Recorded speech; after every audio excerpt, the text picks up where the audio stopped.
जिनके घर में सत्संग होता है, जहाँ भगवान की चर्चा होती है, वहाँ पर लोग हर स्थिति में खुश रहते हैं। सुख सुविधाएं नहीं है फिर भी वो प्रसन्न है। कई लोग जमीन में सोते हैं, घास की झोपड़ी में रहते हैं, लेकिन वो महलों में रहने वालों से ज्यादा खुश रहते हैं। आपने देखा कुछ लोग जमीन में सोते हैं, सोने के लिए तखत भी नहीं है, पलंग गद्दा कुछ नहीं है बड़ा मोटा, जमीन पे सो जाते हैं। बोरा, बोरा जानते हैं, ये टाट फट्टी इत्यादि बोरा, उनको बिछाकर लोग बढ़िया गहरी नींद में सो लेते हैं। और आपको बड़े मोटे मोटे गद्दों में भी नींद नहीं आती। झोपड़ी में रहने वाले लोग भी हंसते मुस्कुराते खिलखिलाते नजर आते हैं, और तुम महलों में रहकर भी हंसते नहीं, मुस्कुराते नहीं, ठहाके नहीं लगाते। खुशी का पैसे से कोई लेना देना नहीं है। बोलो है? प्रसन्नता का पैसे से कोई लेना देना है? बोलो है? ऐसा है क्या कि पैसे वाला ज्यादा हंसता है और जिसके पास पैसा नहीं है वो कम हंसता है? ऐसा है क्या? पैसे वाला ज्यादा खुश रहेगा और पैसा नहीं है जिसके पास वो खुश नहीं रहेगा। कई बार क्या 90% पैसे वाले दुखी हैं। 90% पैसे वाले दुखी हैं। पैसे बहुत हैं पर हंस भी नहीं पाते, मुस्कुरा भी नहीं पाते, पेट भर खा भी नहीं पाते, सो भी नहीं पाते। न नींद आती है, न भूख लगती है, न वो हंस पाते, न मुस्कुरा पाते, न परिवारी जनों के लिए समय निकाल पाते, न प्यार से बात कर पाते। उनके जीवन में पैसा तो है, ना तो प्रेम है, ना तो हंसी है, ना अपनों के लिए वक्त है। इसलिए पैसे से प्रसन्नता का कोई लेना देना नहीं है। आपने अपनी आंखों से सबसे ज्यादा खुश किसे देखा? बच्चों को। जितने खुश बच्चे होते हैं, बच्चे रहते हैं, उतना खुश आपने किसी को इतना खुश नहीं देखा होगा जितने खुश आप जब बच्चे थे ना, तो आज से ज्यादा खुश तब थे जब आप बच्चे थे। हाँ या ना? थे? वो क्या हंसते थे आप, ठहाका मार मार के। छोटे छोटे बच्चे कैसे हंसते हैं? वो हंसते ही रहते हैं। उन्हें तो बस जरा जरा सी बात में माँ जरा सा गुदगुदा दे तो हंसने लग जाते हैं। माँ जरा सा प्यार कर ले, माँ जरा सा कुछ, बाप जरा सा कुछ प्यार कर ले, हंसने लगते हैं। वो पकड़म पाई का खेल खेलने लगे अपनी माँ के साथ, अपने बाप के साथ, पकड़ के खूब हंसे। मैंने पकड़ लिया, खूब हंसेंगे, खूब हंसे, मैंने पकड़ लिया। बोलो हाँ। खुश होने के लिए क्या होना पड़ेगा? बोलो। आप लोग दुखी इसलिए हो गए क्योंकि आप बड़े हो गए। हम तो कहते हैं बड़े होकर भी बच्चे रहो तो खुश रहोगे। बच्चे रहो। ये तुम्हारी वीआईपी गिरी ना किनारे रखो और बच्चे बनो। जिंदगी को एंजॉय करना है, आनंद लेना है, तो वीआईपी बन के नहीं ले पाओगे। बच्चे, छोटे छोटे बच्चों से सीखो। खुश रहने का फॉर्मूला उन बच्चों के पास, हर बात में वो प्रसन्न होते हैं। आप बड़े हो गए ना, इसलिए आप दुखी हो गए। अच्छा, गाय का छोटा बच्चा, गाय का छोटा बछड़ा और बड़ा बैल। गाय का छोटा बछड़ा क्या पीता है? जोर से दूध। और वही जब बड़ा हो जाए तो क्या खाता है? भूसा। हरी घास ज्यादा दिन नहीं मिलती, भूसे से गुजारा करना पड़ता है। तो सुनो, छोटे बछड़े पय पिए, बड़े हों या भूस खाएं। छोटे छोटे बछड़े दूध पीते हैं और वही बड़े हो जाएं तो भूसे से लग जाते हैं। छोटे रहोगे तो दूध मिलेगा और बड़े बन जाओगे तो भूसा मिलेगा। इसलिए आप लोग भूसे से लगे हैं, इसलिए हंसी खुशी सब गायब है, भूसे से लग गए। छोटे रहेंगे तो खुश रहेंगे, प्रसन्न रहेंगे, इसलिए छोटे रहो। हनुमान जी लंका गए, बड़े बन कर गए, छोटे बन कर गए। हाँ, अति लघु रूप पवन सुत लयाऊं, मसक समान रूप कपि धरी। हनुमान जी के बारे में लिखा था, वो लंका गए तो छोटे छोटे बनकर जाओगे तो दूध पियोगे। गाय छोटे बच्चे से ज्यादा प्यार करती है, उसे ज्यादा लाड़ लड़ाती, ज्यादा चाटती है। बड़ा बैल हो जाओ उसे नहीं चाटती। तो भगवान तो कहते हैं सदा छोटे रहो, सदा सदा छोटे रहो। आप बड़े बनने की आज 100 में से 99 लोग, 100 में से 99 नहीं, 100 की 100 लोग आज बड़े बनने के पीछे भाग रहे। बड़े बनो, हमने कब मना किया? बड़े बनना है आपको, लेकिन बड़े होकर भी अपना बड़प्पन तो आपके अंदर तब माना जाएगा ना जब आप बड़े होकर भी छोटों का आदर करें और छोटे से रहें, तब तो आप बड़े हैं। अब आजकल आदमी बड़ा होता है ना, पर छोटा नहीं होता। इसलिए खुश रहने का फॉर्मूला है बच्चे रहो, है ना मेरी माँ? बच्चों के संग खेलो। बच्चों की सबसे बड़े साधु कौन है? बच्चे। बच्चों के अंदर कोई द्वेष भावना नहीं, ईर्ष्या नहीं, द्वेष नहीं, छल नहीं, कपट नहीं। छोटे छोटे बच्चों को आप कपड़े पहनाओ या मत पहनाओ, कोई फर्क नहीं पड़ता। हाँ, क्योंकि बच्चों के अंदर कोई वासना है ही नहीं। आपको भगवान ने, आप सब संत ही पैदा हुए थे, आप सब संत ही थे, लेकिन जब ज्यों-ज्यों बड़े हुए ना, त्यों-त्यों आपके अंदर विकार प्रवेश करते गए और आपने विकारों को आने दिया। आप जब छोटे थे तब आपको गुस्सा आता था?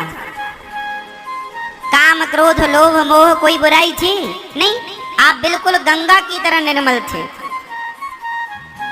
कोई दोष नहीं था आपके अंदर। ज्यों-ज्यों आप बड़े हुए आपके अंदर चीजें आती गई, बुराई इतनी आई कि अब आप बुरे हो गए। इसलिए अब आपको फिर वो बच्चा बनना है, फिर बच्चा बनना है, फिर अपने अंदर की वो सारी जो बुराइयां हैं समाप्त करो और बच्चे बन करके रहो। आपको बड़ा नहीं होना, आपको छोटा होना है, छोटे से बच्चे की तरह। जैसे छोटे सा बच्चा, उसे आप एक थप्पड़ मारो गाल में, रोएगा, और थोड़ी देर बाद कहो आजा मेरी गोद में, चल घुमाने ले चलते, तुरंत आ जाएगा। उसके अंदर ईर्ष्या नहीं है, अरे तुमने मुझे मारा मैं भी तुम्हें मारूंगा, ऐसा कोई द्वेष नहीं है उसके अंदर। उसके अंदर छल नहीं है, चतुराई नहीं है, बिल्कुल बच्चा बिल्कुल सच्चा है, निष्कपट। जरा बताओ वो निष्कपटता, वो निश्चल भाव आपके अंदर है क्या? बच्चे टाइप का है ना? नहीं? अच्छा, जब आप बच्चे थे ना तब आपके पास इतनी बुद्धि नहीं थी जितनी बुद्धि आज है, इतनी समझ नहीं थी, और समझ जब आई तब तक आपका लड़कपन खत्म हो गया। अब आपको एक काम करना है कि समझ तो ऐसी चाहिए जैसी आज है, और भाव वो बच्चे वाला चाहिए, भाव बच्चे वाला चाहिए। अब बड़े बड़े साधु, जब हमारे पास अक्ल नहीं थी तब हम कपड़े नहीं पहनते थे, छोटे से थे, कोई छल नहीं, द्वेष, तब हमें पता ही नहीं था कि भगवान क्या होते हैं। संसार में आए क्यों? जब हमें ज्ञान नहीं था, और जब तक ज्ञान हुआ तब तक आयु ज्यादा हो गई, बुराइयों ने डेरा जमा लिया। अब हम मन को वश में करते हैं, मन वश में नहीं होता। इसलिए आप लोग एक छोटा सा काम करो कि आपकी बुद्धि, आपका विवेक तो बड़ों की तरह हो, पर भाव बच्चों की तरह हो।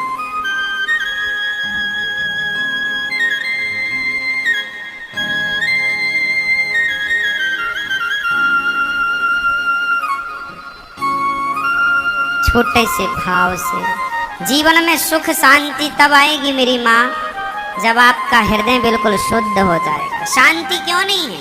क्योंकि आपके हृदय में गंदगी है, मन गंदा है, विषय विकार भरे पड़े हैं, इसलिए शांति नहीं है। शांति तो तब थी, बच्चे कितना सोते हैं, देखो मस्त खाए पिए और खूब बढ़िया, भूख लगती है खूब बढ़िया सोते हैं।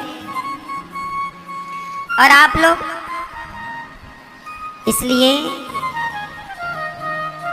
प्रहलाद जी ने, ध्रुव जी ने, वो बड़े समझदार थे जिन्होंने छोटी सी उम्र में भगवान को पा ही लिया। बहुत समझदार थे वो। अभी भी कुछ नहीं बिगड़ा, अब आप वापस आओ और छोटे से बच्चे से सीखो, मन को बिल्कुल पवित्र करो, सबसे हटाओ, भगवान के चरणों में लगाओ। अब कोई सवाल करे, महाराज जी अब आप ही बताओ कि वो बच्चे का भाव कैसे बनेगा, तो मैं बता देता हूं कि वो बच्चे का भाव कैसे बनेगा।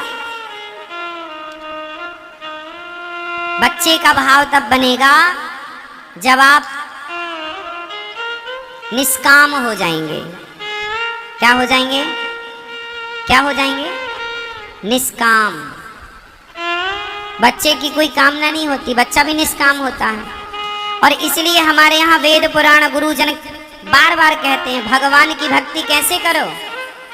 कैसे करो? निष्काम। भक्ति कैसी होनी चाहिए मेरी माँ? जोर से, निष्काम, कोई कामना नहीं। हम भगवान से भी कामना करने लग गए हैं, इतने बड़े हो गए हैं कि हम भगवान से भी कुछ चाहने लग गए हैं। अच्छा, आप में से कितने लोग भगवान से चाहते हैं कुछ ना कुछ? कितने लोग हाथ उठाइए, कितने लोग भगवान से कुछ ना कुछ चाहते हैं? उठा लो हाथ जो चाहते हैं भगवान से। चाहते हैं? अच्छा, भगवान से तो आप चाहते हैं, क्या भगवान को चाहते हैं? भगवान से आप चाहते हैं, क्या भगवान को चाहते हैं? अच्छा, भगवान से चाहना श्रेष्ठ भाव है या भगवान को चाहना श्रेष्ठ भाव है? कौन सा इन दोनों विचारों में श्रेष्ठ विचार कौन सा है? भगवान से चाहने वाला या भगवान को चाहने वाला? हाँ, भगवान को चाहने वाला। भगवान को चाहने वाला विचार श्रेष्ठ है, लेकिन आज इस विचार का व्यक्ति कम है इस विचार का कम है जो भगवान को चाहता हो। आजकल तो लोग भगवान से ही चाहते हैं, हे भगवान ये दे दो, हे भगवान ये होना चाहिए, हे भगवान ऐसा ही होना चाहिए। हाँ? 1 किलो लड्डू चढ़ाएंगे हम, हे भगवान बहू के बेटा हो जाए, 2 नारियल तोड़ेंगे और 11 रुपए भी चढ़ाएंगे।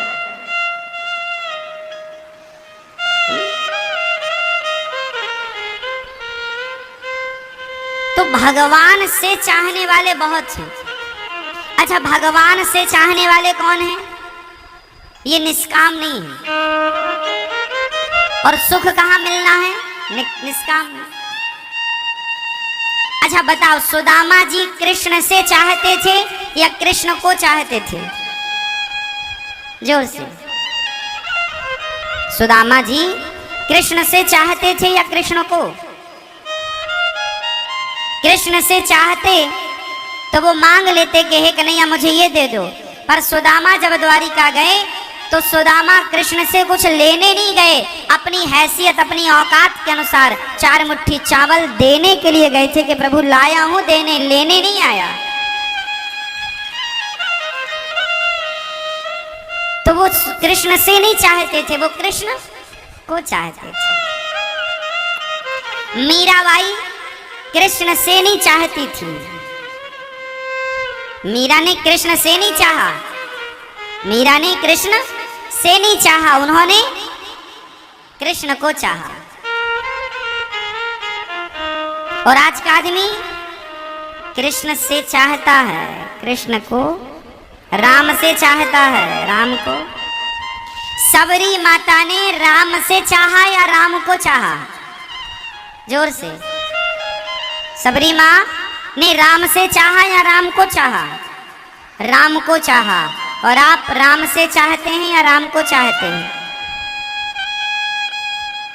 बताओ, आप अपने आप से पूछ कर बताइएगा। ये उत्तर आप अपने आप को दीजिएगा, हमें नहीं। हम क्या करेंगे उस उत्तर का? ये तो आप अपनी अंतरात्मा से पूछिए कि आप भगवान से चाहते हैं या भगवान